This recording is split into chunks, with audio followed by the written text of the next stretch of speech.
Алан, маған мұндағы үйірменің барлығы қызық болып тұр. Барлығын үйренгім келет.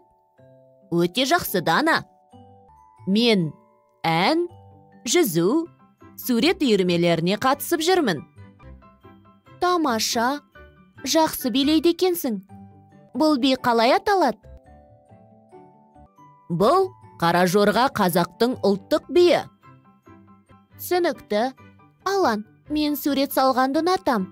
Сурет үйірмесіне қатысқым келеді. Ендіше жүре ғой. Сурет үйірмесіне кіріп, бірнеше қызықты ақпаратпен таныстырайын. Алан, бұл кісі кім болды екен? Бұл қазақтың танымал суретшісі Әбілхан Қастеев. Ол көптеген сурет салған. Мұндағы суреттердің авторы Әбілхан Қастеев пе? Дұрыс айтасың. Мұнда Шоқан Уәлихановтың портреті, Абайдың портреті, Амангелді сарбаздары деген суреттері. Тамаша салынған суреттер. Менің де осылай сурет салғым келеді. Ендіше іске кірісу керек. Ертеңнен бастап сурет үйірмесіне бірге қатысамыз.